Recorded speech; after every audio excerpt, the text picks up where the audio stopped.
The advocates of reform and the upholders of the traditional constitution fought many battles in the last half of the 18th century. The first was the great casus célèbre of the 1760s, the case of John Wilkes, the popular London hero, barred by Parliament from taking the seat to which he was duly elected. In the 1770s, the great debate on reform centered on attitudes towards the American Revolution.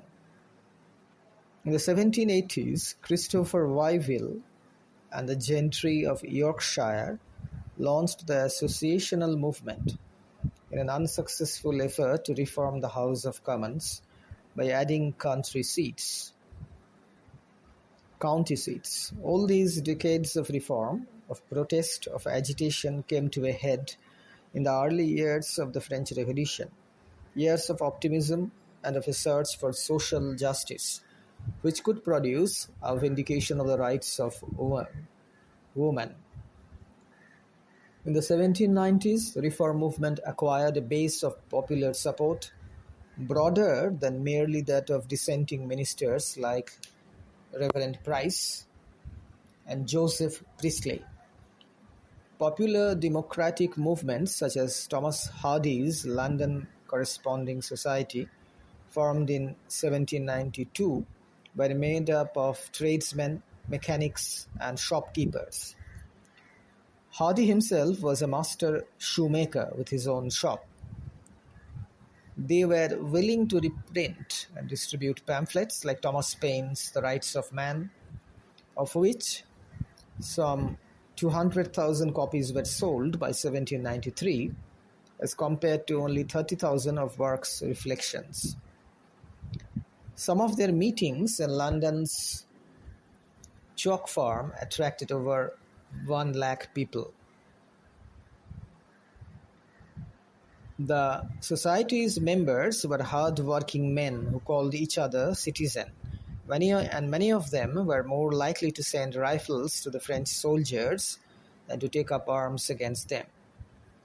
Their immediate goal was the reform of Parliament, which the more wealthy middle-class reformers had failed to achieve. The London Corresponding Society was in constant contact with other radical associations in Sheffield, Norwich, Leeds, Birmingham, and Manchester, and there was talk of calling a national constitutional convention. This self-conscious reference to French models became all the more suspect when war with France was declared in 1793. Now it seemed to many, especially to Pitt's government, to be talk of revolution. And Pitt's government struck back. In 1794, Thomas Hardy, Horne Tooke, and John Thelwall, all leaders of the London Corresponding Society, were indicted with 9 other radicals as traitors. They were acquitted, but Pitt's repression was irresistible. The Treasonable Practices Act broadened the definition of treason. The Seditious Meetings Act made it illegal to gather for a lecture without a law officer present. And in 1798, habeas corpus was suspended. The movement for parliamentary reform in England was effectively incapacitated by this counterattack, and most of the reform goals had to wait until the Great Reform Bill of 1832. Reactions set in, and the Napoleonic Wars and Tory repression were uncongenial to liberal and radical ideas.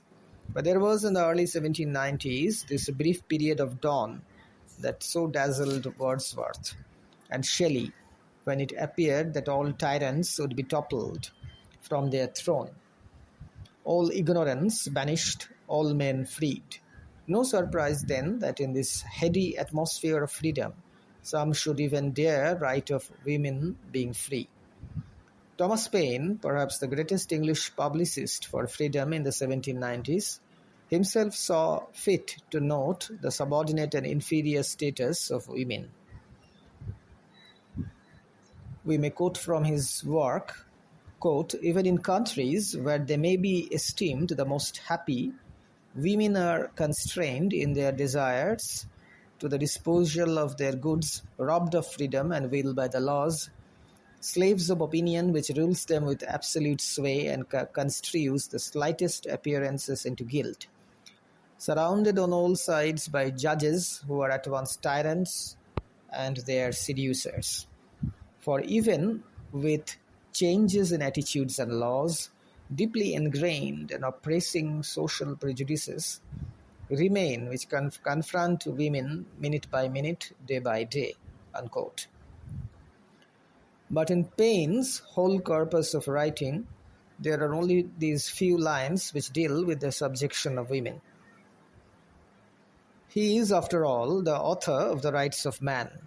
It remained for a woman to apply the 1790s theme of freedom and liberty to women.